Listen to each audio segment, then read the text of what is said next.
At the first figure skating competition I covered, the 1991 United States Championships, Tonya Harding became the first American woman to land a triple axel. It was the most difficult of jumps, requiring a forward takeoff and 3.5 revolutions in the air. But what I remember most is Harding skating to Wild Thing by Tonya. LOC, would you ever skate to a funky cold Medina?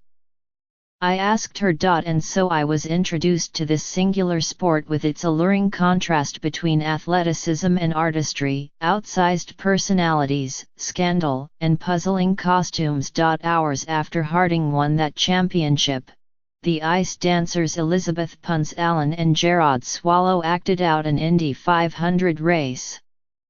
This led to an awkward call from the Times' sports copy desk to the reporter Michael Janofsky. How can you be dressed as a race car? The editor wanted to know. Trust me, Janofsky replied. This is figure skating. In 1993, I came to the Times myself from the Philadelphia Inquirer and have now covered figure skating, off and on, for a quarter century. There is no sport more fun to write about in an Olympic year. Skating is full of creative people, individuals who are not muzzled by the team ethos. At the same time, their careers are held in constant judgment by others. Somehow this eternal tension between the objective and the subjective is liberating instead of stifling. In September, I traveled to Germany to see a pairs team from North Korea qualify for the 2018 Winter Olympics. Even skaters from the world's most isolated country couldn't stop talking to reporters. Nor does the sport ever seem to lose its humor.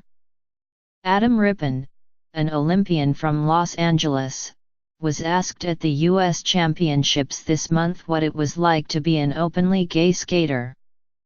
It was the same as being a straight skater, he said, except with better eyebrows. And did we mention the costumes? At the 1992 Winter Olympics, the skating maven Christine Brennan noticed something familiar about the yellow, orange, and red outfit worn by Kurt Browning, a four-time world champion from Canada. Then it dawned on Brennan, Browning was dressed like a warm front on the USA Today weather map. Tara Lipinski, then 15, won gold at the 1998 Winter Olympics with a costume that suggested, "I'm going to my first communion and I intend to yodel." My favorite skating character is the droll Tamara Moskvina of Russia, perhaps the world's greatest pairs coach. The first time we met, at a competition in France, I was among a group of reporters who were all inadvertently wearing press passes for the same news organization. C.I.A. Moskvina asked. At the 1994 Winter Olympics, Moskvina uttered what may be the most incisive and poetic thing ever said about the judging of figure skating. It seems to me this is the eternal question between, as we say, lyrics and physics. Some prefer the priest, others prefer the priest's wife, and others prefer the priest's daughter.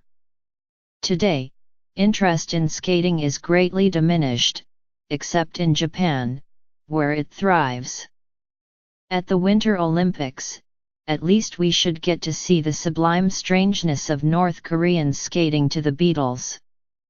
In the United States, though, the only buzz about women's skating comes from the movies, not the rink, in the form of a mockumentary, Tonya, about the 1994 knee-whacking of Nancy Kerrigan by associates of Harding. Stereotypes of the sport in those days, all fur coats, blue blood, and white collar, were not fully accurate.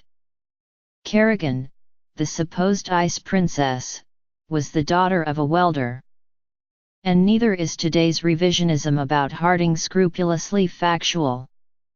Yes, she had complicated relationships with her mother and former husband. But Harding was not held back by American skating officials because she did not fit some sequined ideal. Those officials sent her not to one Olympics but to two. Mostly, Harding got in her own way. It happened again last week, when her agent, Michael A. Rosenberg, dissolved their relationship. After promoting the movie and attending the Golden Globes, Harding wanted reporters to sign affidavits and be fined $25,000 for asking about her past. According to Rosenberg, Tonya is now goodbye Tonya, Rosenberg wrote. Still, along with the triple axel, Harding will always have this claim to fame: she is surely the only person ever to report being stalked by professional golfers.